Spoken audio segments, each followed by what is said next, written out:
பரிசுத்த நாமத்துக்கு ஸ்தோத்திரம். இன்றைய தினத்துக்கான தேவனுடைய வார்த்தையானது 27ஆம் சங்கீதத்திலே 10வது வசனத்தை நான் பார்க்கும் பொழுது, என் தகப்பனும் என் தாயும் என்னை கைவிட்டாலும் கர்த்தர் என்னை சேர்த்து கொள்ளுவார் என்று சொல்லி வேதத்தில் வாசிக்கிறோம். கர்த்தர் என்னை சேர்த்து கொள்ளுவார், கர்த்தர் என்னை அரவணைத்து கொள்ளுவார் என்பது அந்த பொருள்.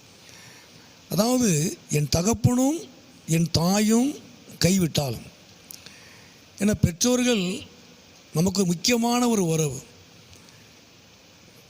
பெற்றோர்கள் நமக்கு முக்கியமான உறவு. இந்த உலகத்தில், இந்த பூமியில் எல்லா உறவுகளும் எல்லா சொந்தங்களும் கைவிட்டாலும் பெற்றோர்கள் ஒருபோதும் கைவிடுவதில்லை. பிள்ளைகளோடு கூட இருக்கிறவர்கள், பிள்ளைகளை அரவணைத்து கொள்ளக்கூடியவர்கள். ஆனால் வேதம் சொல்லுகிறது பெற்றோர்களே கைவிடுவார்கள் சொல்லப்படுகிறது. என் தகப்பனும் என் தாயும் என்று சொல்லப்படுகிறது. என் தகப்பனும் என் தாயும் என்னை கைவிட்டாலும் கர்த்தர் என்னை சேர்த்து கொள்ளுவார். அப்போ நாம் நம்புகிற உறவுகளே நம்மை கைவிட்டாலும், நம்முடைய பெற்றோர்கள் கைவிட்டாலும், தேவன் நம்மளை கைவிடாதபடி நம்மை சேர்த்து கொள்ளுகிறவர், நம்மை அரவணைத்து கொள்ளுகிறவர். ஏன்னா நான் உன்னை விட்டு விலகுவதும் இல்லை, உன்னை கைவிடுவதும் இல்லை என்று சொல்லி ஆண்டவர் சொல்லுகிறார். அப்போ தேவன் நம்மளை கைவிடாதவர். இந்த பூமியிலே, இந்த உலகத்தில் யார் நம்மை கைவிட்டாலும் கர்த்தர் நம்மளை கைவிடாதபடி அவர் நம்மை சேர்த்து கொள்ளுகிறவர், அவர் நம்மை அரவணைத்து கொள்கிறவர். தொடர்ந்து நாம் ஏசாயாவில் 49ஆம் அதிகாரத்திலே அந்த 15ஆம் வசனத்தை நான் பார்க்கும் பொழுது, ஸ்திரியானவள் தன் கர்ப்பத்தின் பிள்ளைக்கு இறங்காமல் தன் பாலகனை மறப்பாளோ? அவர்கள் மறந்தாலும் நான் உன்னை மறப்பதில்லை. ஆகவே ஸ்திரியானவள் தன் கர்ப்பத்தின் பிள்ளைக்கு இறங்காமல் தன் பாலகனை மறப்பாளோ? அவர்கள் மறந்தாலும் நான் உன்னை மறப்பதில்லை. இது முக்கியமான ஒரு காரியம்தான். ஆகவே நம்முடைய பெற்றோர்கள் கைவிட்டாலும் தேவன் நம்மளை கைவிடாதபடி நம்மை சேர்த்து கொள்கிறவர்.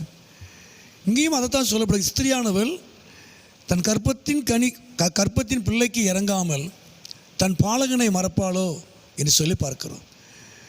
இப்போ தாய் தன் பாலகனை மறந்தாலும், தன் பிள்ளையை மறந்தாலும் நான் உன்னை மறப்பதில்லை என்று சொல்லி வேதத்தில் வாசிக்கிறோம். அப்போ தேவன் கைவிடாதவர், தேவன் நம்மளை மறக்காதவர். முக்கியமான உறவுகள் நம்மை கைவிட்டாலும், நாம் சார்ந்திருக்கிற உறவுகள் நம்மை மறந்தாலும் தேவன் கைவிடாதவர், அரவணைத்து கொள்கிறவர், அவர் நம்மை மறக்காத ஒரு தேவன்.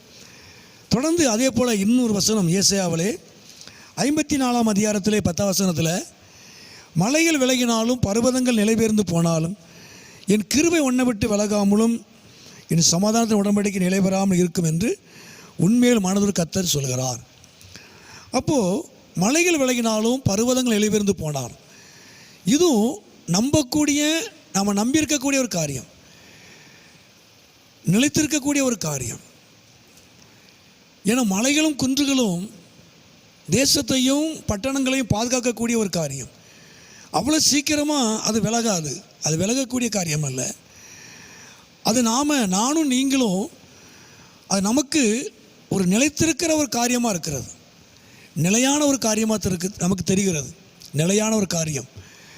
ஏன்னா அது நமக்கு பாதுகாப்பை கொடுக்கக்கூடியது, நம்ம தேசத்துக்கும் பட்டணத்துக்கும் பாதுகாப்பை கொடுக்கக்கூடியது மலைகளும் குன்றுகளும். ஆனால் ஆண்டவர் சொல்கிறாரு அதுவே விலகி போயிடும் சொல்கிறார், அதுவே மாறி போயிடும்.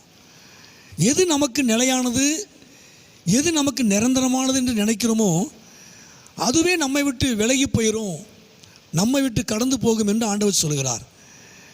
நாம் சில நேரங்களிலே நாம் அப்படிதான் நினைக்கிறோம், இது நமக்கு நிலையானது, இது நமக்கு நிரந்தரமானது, இது ஒருபோதும் நம்மை விட்டு விலகாது, இது நமக்கு பாதுகாப்பாக இருக்கும், இது நமக்கு அடைக்கலமாக இருக்கும், இது நமக்கு உதவியாக இருக்கும் அப்படின்னு நினைக்கிறோம். ஆனால் ஆண்டவர் சொல்கிறாரு அதுவே விலகி போயிடும், ஆனால் என் கிருபை ஒருபோது விலகாது என்று சொல்லுகிறார். உண்மையாகவே நாட்களில் கர்த்தர் நம்மளை கைவிடாதவர், அரவணைத்துக் கொள்ளுகிறவர், சேர்த்து கொள்ளுகிறவர். கர்த்தர் நம்மை மறக்காதவர், கர்த்தர் நம்மை விட்டு விலகாதவர். நம்ம எது நிலையானது நிரந்தரமானது என்று சொல்லி நம்பி இருக்கிறோமோ அதுவே மாறி போயிடும், விலகி போயிடும். எந்த உறவு நமக்கு நிலையானது என்று சொல்லி நம்ம நினைக்கிறோமோ அதுவே கைவிடும், மறந்துவிடும். ஆனால் கர்த்தர் கைவிடாதவர், மறக்காதவர், விலகாதவர்.